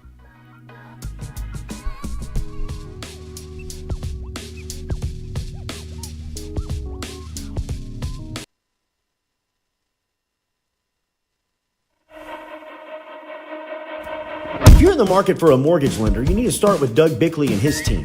Bickley has built a crew with over 50 years of combined lending experience. They've been in business for over 20 years, and they love helping their clients achieve the American dream of home ownership. They're also key with working in real estate agents and helping their clients getting same-day pre-approval. They average about one buyer a day getting them in a home. If you want to get in touch with Doug and his crew, it's easy. Call them 225-214-5154. 225-214-5154. Go see the Bickley team today. They're located on the corner of Coursey Boulevard and Sherwood Forest right here in Baton Rouge.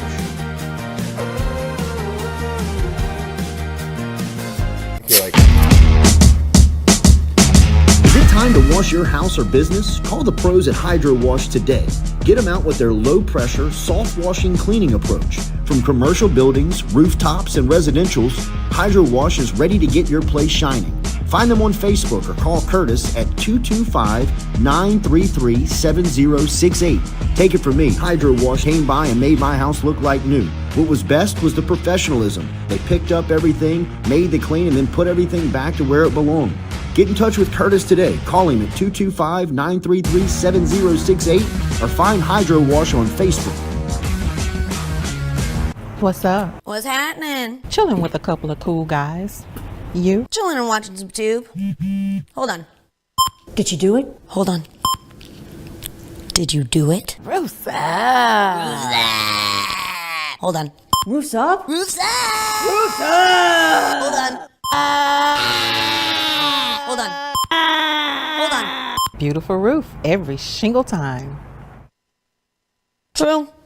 True. At Auctioner, we know healing is a team sport.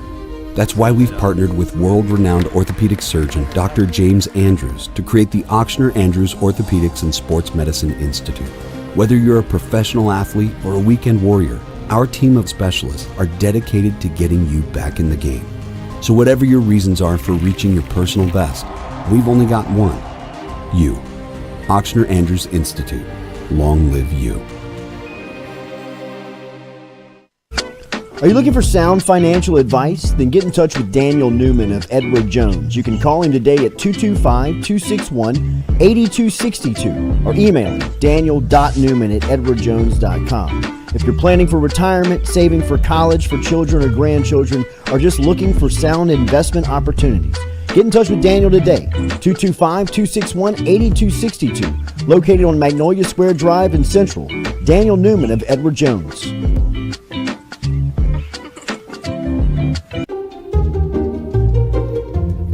Can't put the cart before the horse. That'd be like, will you marry me? Do I know you? Never sign a contract with a roofer before he gets on your roof. Call Go Roof instead. We offer a free, no obligation inspection. A beautiful roof every single time. Bobby, goes in the front. Roof, roof, Go Roof. Belmont Stakes Race Training.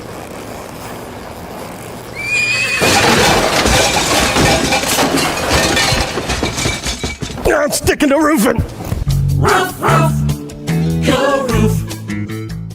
Kentucky Derby Training.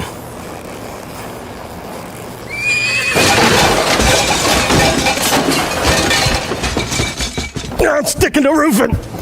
Roof, roof, Go Roof.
All right, welcome back here to the Jordy Culotta Show live here on this Wednesday. We appreciate you being here with us as always.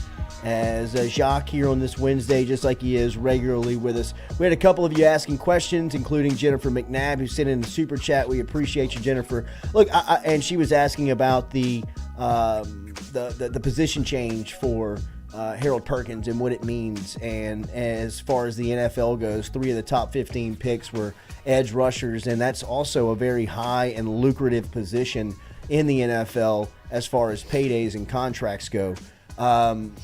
Look, I'm with you. I think that the player development argument, I was getting some pushback early in hour one when we were talking about Harold Perkins in that situation.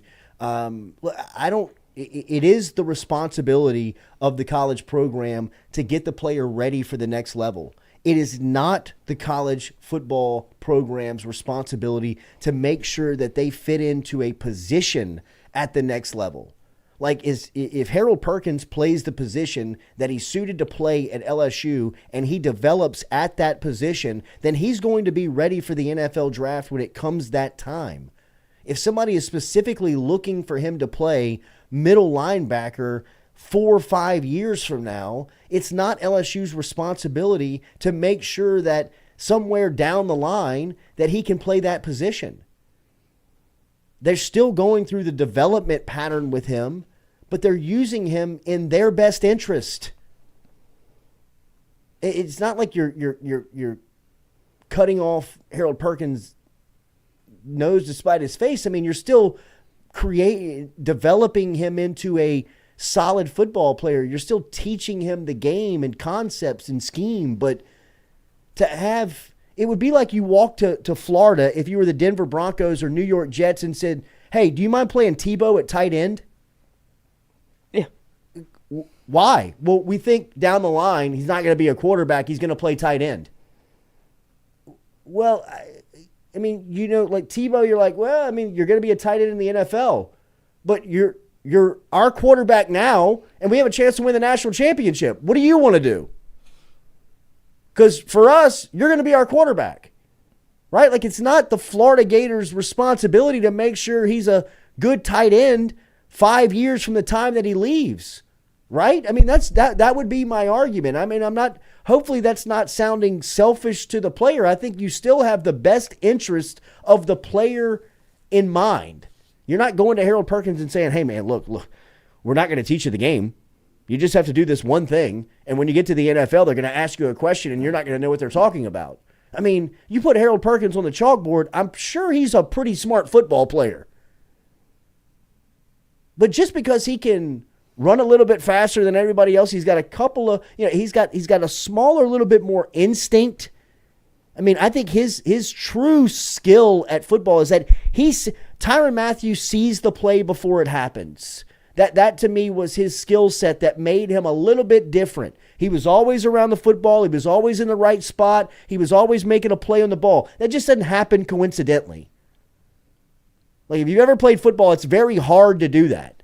You got to know exactly where you're going, and you got to do it at full speed, and you got to do it with this instinct like, I'm going after the ball and going to make a play. Perkins was the best at Mathieu that I had seen do that since him, where you could just anticipate this is what was going to happen, and you had the athleticism and the IQ to break it down and get there faster than anybody else.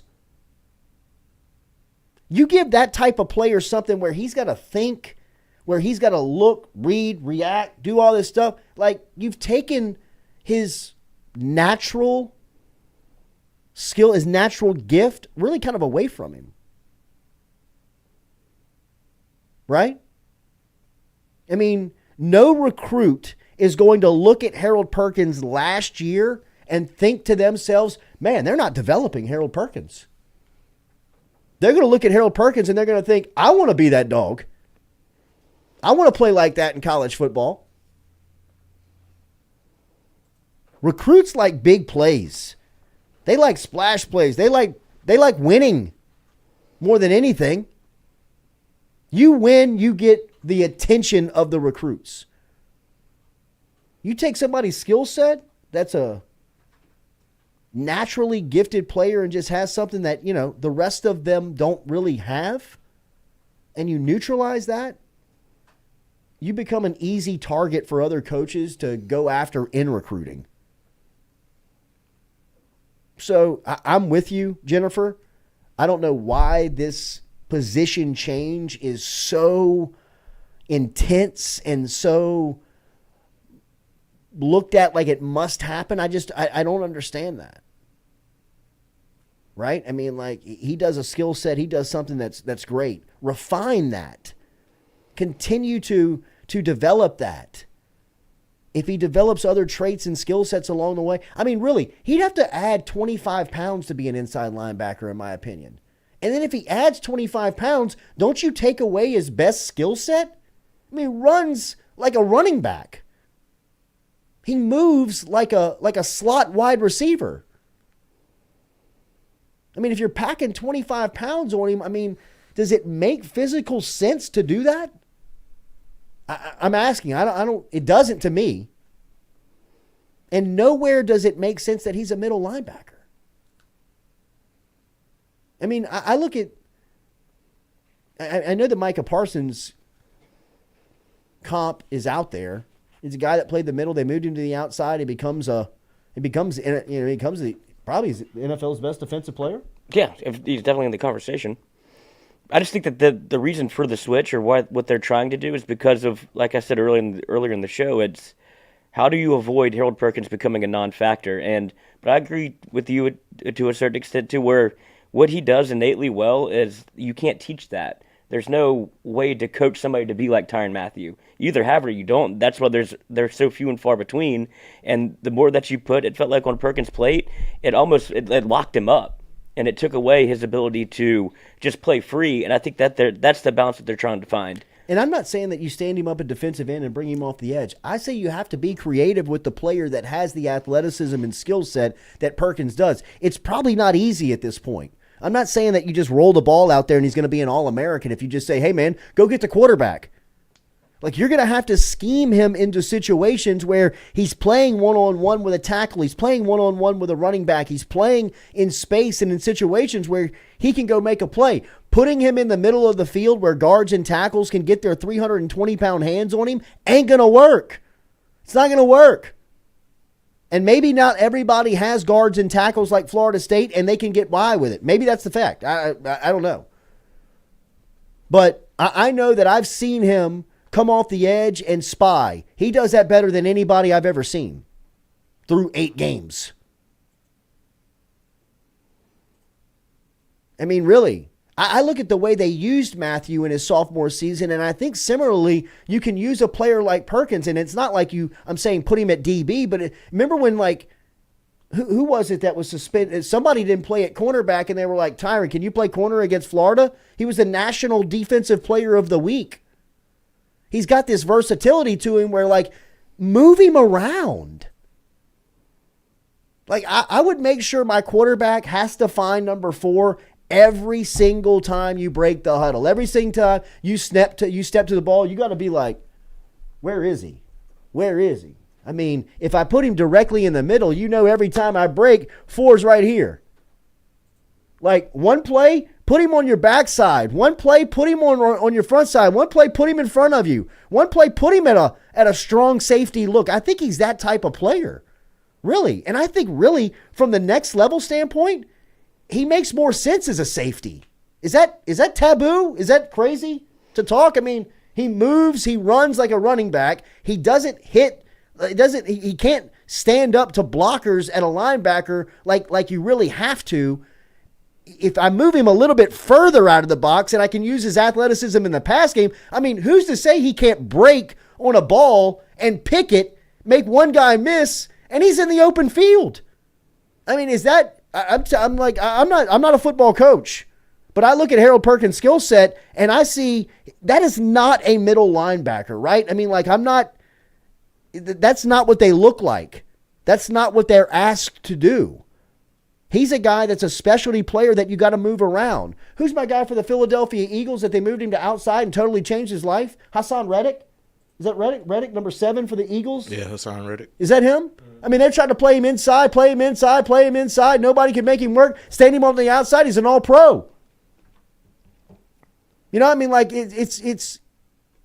he's different than everybody else, right? For as much as we bash John Chavis and like that time during, he knew how to use Matthew. He used that guy as good as anybody could use him in sports, because every time you broke the huddle as an offensive player, you were like, where is he? Like, where's he going to come from? And now you've got some weak link right tackle looking at the best defensive player in the country thinking, oh my God, I'm exposed. And you saw Florida State do that with Verse. Whenever they lined him up against Will Campbell, then they started to find other places to put him against the LSU offensive line, and he started to wreck the game. I think there's a world where Harold Perkins I think they're just overthinking it. Just let him go play football. He almost has like, your assignment is no assignment. Go do what your instincts tell you to do. And I think that's kind of where LSU is struggling, because you have one player that is kind of playing outside the scheme of the defense just because he's so talented. I mean, could you imagine him roaming as a strong safety? I mean, really? Like, you got him in like this immense amount of space. You can blitz. I love how they blitz Greg Brooks. Yeah, they're kind of that's the role that you would want to see him in. It's kind of like Perkins is Greg Brooks with 20 more pounds. Yeah. You know, I mean, but you can't expect him to go back and play deep safety. That's, I think, because you saw what he did whenever he was in zone coverage against Florida State. He looked lost, and it's a way to run him out of plays where he's running and chasing somebody that now the middle of the field's wide open. There's plays in the game where he was trying to jam the receiver, and he turned his back completely to the line of scrimmage. Yeah, he did it against Tennessee. They were throwing it all just by him. It's something that's not natural for him, and what it is going to just be a football player. So I don't know. That's what they're struggling with, is they want to utilize him as much as they can, which is why you put him in the middle, because it puts him in the action, right? But it turns out that wasn't the best thing for him. At least at this, I mean, it's one game. Yeah, no doubt. All right, remember Katie's Restaurant online at katiesinmidcity.com. Been around since 84. They're on Iberville Street. Got a great menu, cold beer, great service, and they have embraced football season. 6 new televisions, new Sunday hours, 10 a.m. until 6 p.m., pre- and post-game crowd. You can, in fact, go in there and watch football just straight up if you want to over on Iberville Street. katiesinmidcity.com, katiesinmidcity.com. All right, our partner Brent Pitaro over at the Athletic Collection last week had the game day poster. Now we have a new game day poster with really one of the only guys last week that turned out to stand out. Was number 18 Mekhi Wingo, and that interior part of that defensive line really played stout, headlined by him, and he will be a part this week's promotion. Brent, good to see you, buddy. How are we doing? I'm doing good, man. Appreciate y'all having me on again. Always. All right, how can our listeners find this week's poster? So, I sent y'all the link. I'm sure y'all will have it, but we'll also post it on social media and stuff too. So we'll post it on Twitter, Instagram, Facebook, all that stuff. So here it is. It's a Mekhi Wingo, new number 18. Like you said, kind of one of the players that made a lot of plays on the defensive line this past weekend, so gets the honors of being on the new game day poster. Absolutely. I just posted the link inside of our chat on YouTube, so if you're inside of the chat and you're looking for this week's poster, you can find it right there over at the Athletic Collection. But tell us about the feature this year with the Athletic Collection, where they have the digital marketing. The poster from last week, which obviously the game didn't go as planned, but whenever you can download our app from the App Store, the Google Play Store, scan the poster, and then we'll have some highlight video footage that'll play over the poster. It's a really cool feature. Obviously the game last week didn't go as planned, but there'll still be a video on there. There's always some positives to take away, but still just one game, so long season ahead. All right, so tell what other posters can they find there? So we've got posters of a lot of players. Josh Williams. We've got a poster for Armani Goodwin, one of the running backs. A lot of the defensive guys. Greg Brooks. Harold Perkins poster. Let's see. Kind of drawing blank to all of the football just guys. a wide selection. Yeah, just a wide selection. We try to get all the players. We make it available to all the players who want a poster. Like I said, we make it super easy for the players where they don't have to do a lot for us. Where you got Jaden Daniels, Harold Perkins, Will Campbell, Chris Hilton, Savion Jones, Mason Taylor. Like, you got pretty much anybody that's a future player on LSU that gets a poster. And then we've got a lot of the freshmen and stuff too, which it's tough to get them on a poster, just photo purposes. We don't have any photos of them yet. So we've got a lot of guys that we've got NIL contracts with that we can't even sell a poster. Can't utilize yet because hey, you got to get them in the game to get the photos. And and whenever you scan these pictures with the app, is it highlights of, like, if you get the Jaden Daniels poster, the Mekhi Wingo, is it highlights from the Florida State game? Like, are they current? Yeah, they'll be current. That's awesome. So, and then, like, if you get – so we have posters that aren't game day posters that are just regular posters of them. Those will also have video highlights. I'll say, like, a lot of the baseball posters we have of all the baseball players will all have the highlights. Like, Cade Beloso poster has him hitting the home run. Oh, nice. Tommy Tanks, we got a poster of him doing the walk-off home run against Wake Forest where has that video and that kind of stuff. But, yeah, throughout the football season, as the moments and the highlights happen, we'll be adding the videos. It's so cool. It is cool, man. It is cool. Brent Pitaro from the Athletic Collection. He's here weekly with game day posters, and this week's feature is Mekhi Wingo. We will have the link inside of the chat on YouTube. We also have the link over on. We will have our link on social media all throughout the day. So the Athletic Collection this week with Mekhi Wingo is the feature player. Appreciate everybody for being here live on this Tuesday. Remember, if you're here and you are not subscribed, make sure and give us a subscription before you get out of here. We appreciate all of the interaction, the viewership, all the people that are here every morning with us. And tomorrow morning we'll be back with you. Shea Dixon will be here. Chris Blair will be here on this Thursday. So we'll be talking a little recruiting and getting you ready for Grambling, as Grambling will be coming in on Saturday for the home opener for LSU. As the Tigers will be in Death Valley for the first time this season. We appreciate all of the likes. We appreciate all of the interaction. We appreciate Brent Pitaro for being here, Jacques for stopping by, and, of course, Michael Clayton for being in here earlier in hour number 1. We will talk to you tomorrow morning at 7 o'clock. Have a great day. Hit that like, share, comment, subscribe if you have not done so. And remember, daily, we're built by R&B Builders. Hey, Chino.